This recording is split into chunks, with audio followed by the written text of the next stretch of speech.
दोस्तों, ऑनलाइन जानकारी न्यूज में आप सभी का स्वागत है।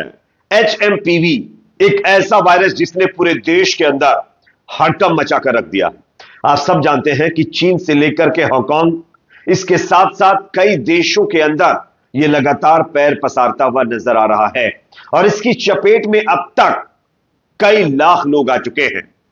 लेकिन हमारे देश में भी इस वायरस ने दस्तक दे दी है, जिसके बाद देश के अंदर लोगों में काफी डर का माहौल है।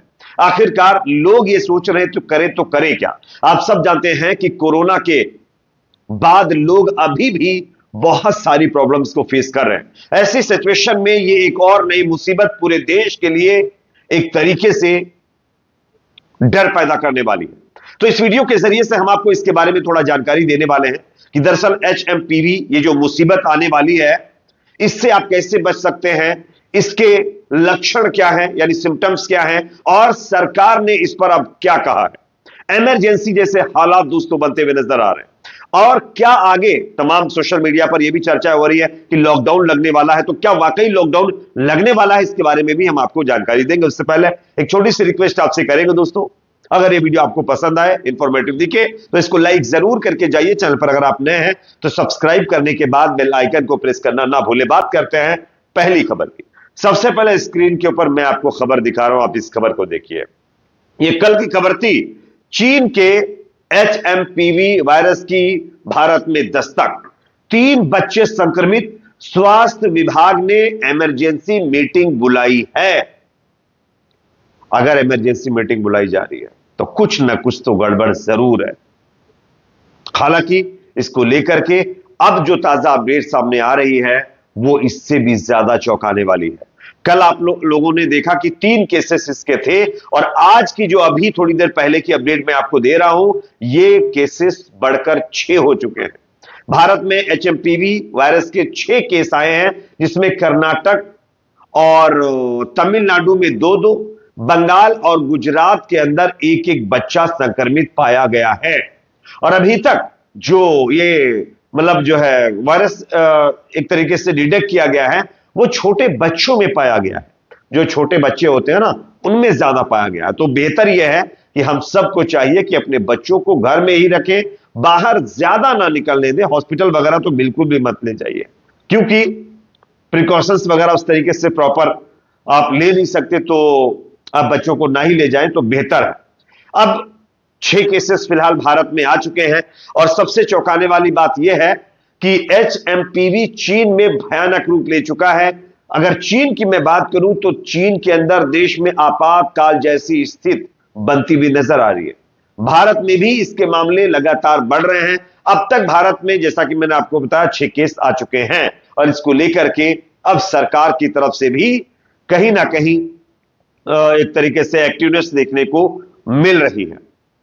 भारत सरकार की तरफ से सीधे तौर पर यह अब लोगों से अपील की गई है कि हम हालात पर नजर बनाए हुए हैं। यह कोई नया वायरस नहीं है, इसको 2001 में भी पाया गया था, यानी कि इसकी पहचान सबसे पहले 2001 में हुई थी। तो इससे पहले यह मुसीबत देश या दुनिया के अंदर आ चुकी है, यह कोई नई नहीं है। जेपी नड्डा साहब का बयान है, उन्होंने कहा है कि हम तैयार हैं और सभी जरूरी कदम उठाए जा रहे हैं। चीन में पाए गए इस वायरस की पहचान भारत में भी की गई है, जहां कर्नाटक, कोलकाता, गुजरात में इससे संक्रमित मरीज पाए जा रहे हैं। स्वास्थ्य मंत्री ने एक्सपर्ट के हवाले से स्पष्ट किया है कि एचएमपीवी कई सालों से पूरी दुनिया में फैल रहा है। एचएमपीवी सांस के जरिए, हवा के जरिए फैलता है। यह सभी आयु वर्ग के लोगों को प्रभावित कर सकता है। यह वायरस सर्दियों के बदलते मौसम के शुरुआती महीनों में ज्यादा फैलता है। चीन में एचएमपीवी के मामलों की हालिया रिपोर्ट के मुताबिक स्वास्थ्य मंत्रालय, आईसीएमआर और राष्ट्रीय रोग नियंत्रण केंद्र चीन के साथ साथ पड़ोसी देशों में जो स्थिति पर कड़ी नजर बनाए हुए हैं। हालांकि सरकार बता रही है कि चिंता की कोई बात नहीं है, यह सरकार का कहना है। वैसे जब कोरोना आया था तब भी यही कहा गया था कि चिंता की कोई बात नहीं है, सब कुछ चंगा सी। लेकिन उसके बाद क्या हालात बने आप सब जानते हैं। और हालात लगातार खराब होते जा रहे हैं।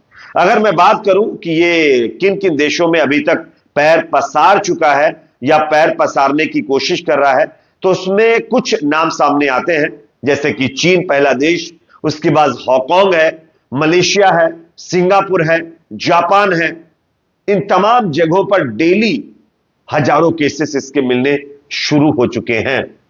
अब सवाल यह आता है कि हमें क्या करना चाहिए, इससे बचा कैसे जाए, इसके लक्षण क्या हैं, क्या क्या चीजें सरकार की तरफ से बताई जा रही हैं। तो चलिए मैं आपको बताता हूं।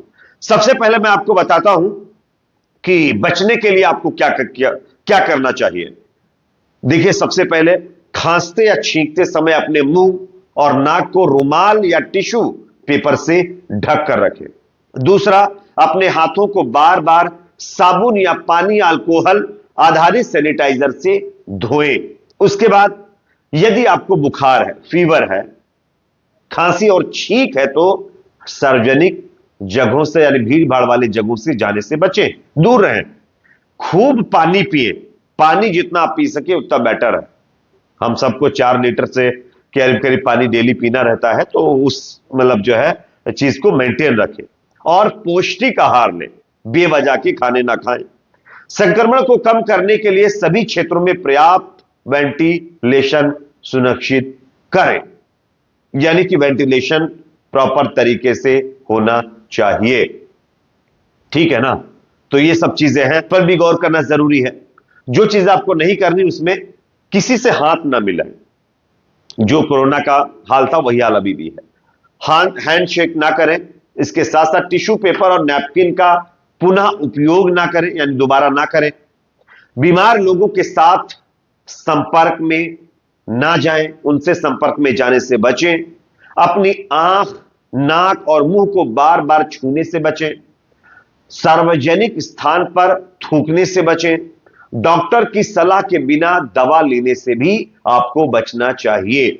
ये फिलहाल जो चीजें हैं, जो प्रिकॉशंस हैं, वो मैंने आपको बता दिए हैं। ये डॉक्टरों की तरफ से जारी की गई गाइडलाइन के अकॉर्डिंग चीजें मैं आपके सामने रख रहा हूं।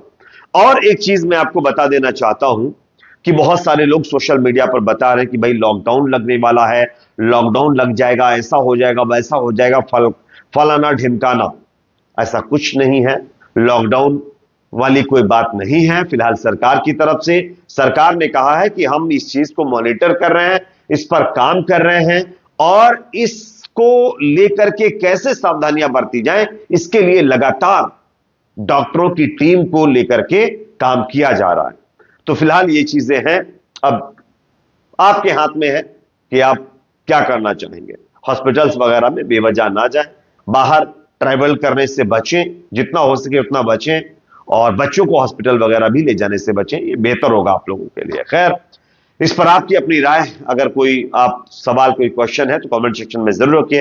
वीडियो पसंद आए तो लाइक करें, शेयर करें, चैनल पर नए हैं सब्सक्राइब जरूर करें।